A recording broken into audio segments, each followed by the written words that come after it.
So President Cyril Ramaphosa announced a 2-week extension to the 21-day lockdown in South Africa. He noted that the challenges that many people living in the country face as a result of the lockdown and that extension. Let's get more on this. I'm joined by Mandla Isaacs from Zehuti Advisory. Thanks so much for your time on SABC News this afternoon. Talk to us about the reaction to that extension of the lockdown and what it means. Well, thank you. Good afternoon, Zing, and to the viewers. I think that the lockdown extension is probably best understood as an extremely difficult policy challenge for government to manage. Government is trying to manage the public health response, so purely focus on trying to limit the number of new infections, limit death, limit any kind of human catastrophe, and protect the health system from being overwhelmed or even collapsing under the strain of this pandemic, as well as needing to manage the social and economic disruption caused by that public health response in the form of the lockdown. It's a tough challenge. It's extremely tough for developing countries such as ourselves that have limited fiscal space to fund initiatives to compensate and limit the social and economic disruption.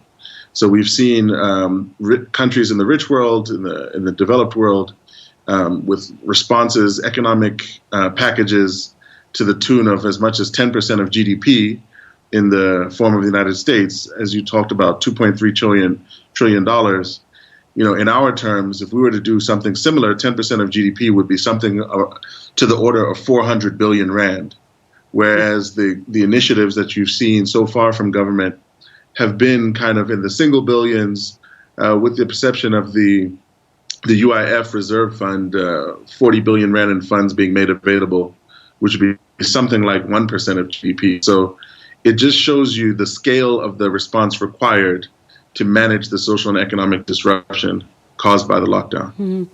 There's been a suggestion by a group of economists that not only does there need to be this COVID relief that you're talking about in terms of more money being announced, but when it comes to especially vulnerable communities, they've suggested a 1,000 Rand universal grant for 4 months to make sure that indigent people and people who are really struggling are carried over this period. Can South Africa afford that? And even if we can't, should we do it anyway? I think you've begun to answer your own question towards the end.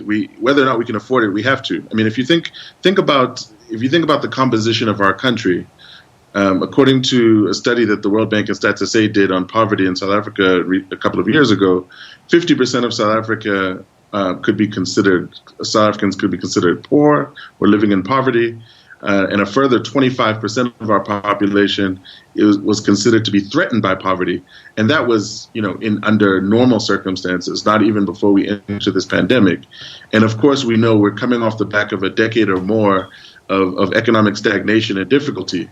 So there's absolutely no question that a huge number of South Africans are vulnerable. A huge number of South Africans either could barely support themselves or not support themselves prior to the pandemic, much less when they are unable to go to work or the breadwinners in their families and households are unable to work.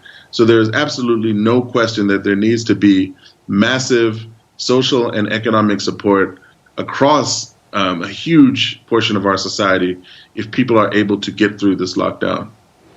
So President Cyril Ramaphosa speaking last night, talking about the just over 2 billion rand that's been raised by that Solidarity Fund, and then saying at the time that 400 million will go to distressed homes. Is this going to make a difference in any way?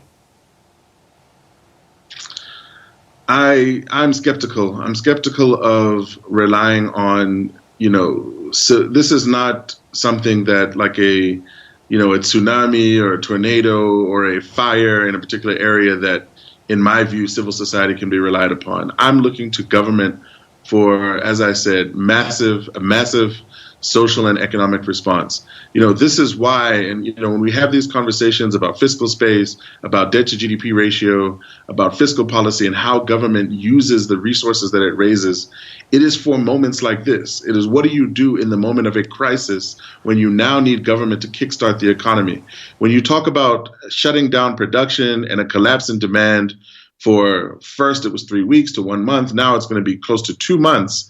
You're talking about, losing perhaps, we've seen estimates, the Reserve Bank saying 2 to 4% of GDP for the year reduction, maybe more. I've seen other higher figures. We're talking about millions of people potentially going out of employment, going into unemployment because their workplaces will not be able to support them in this situation. This is when government needs to step in with a massive response. And I think we need to be talking about something in the tens of billions, if not the hundreds of billions. But at least if we're talking about the sheer social response, I think we have to be talking in the tens of billions, not hundreds of millions, and certainly not something that a solidarity fund funded by voluntary, charitable contributions should be relied on to support. This needs a coordinated, deep, massive government response.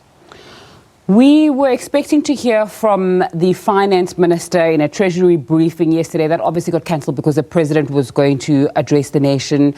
People are asking, when is the finance minister going to address us, one?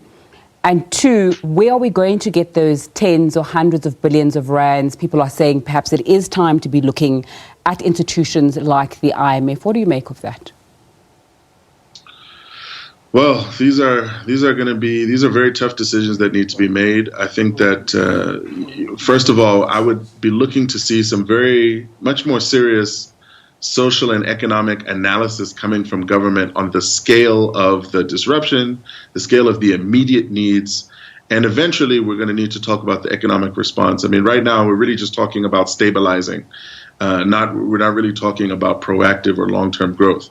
As for the IMF and things of that nature, we know that that's a tricky situation. We know that that's politically sensitive. We've seen reports recently that there's different views in the ANC about going to the IMF. But I think we need to be clear. South Africa is a member of the IMF. We're a member of these international institutions.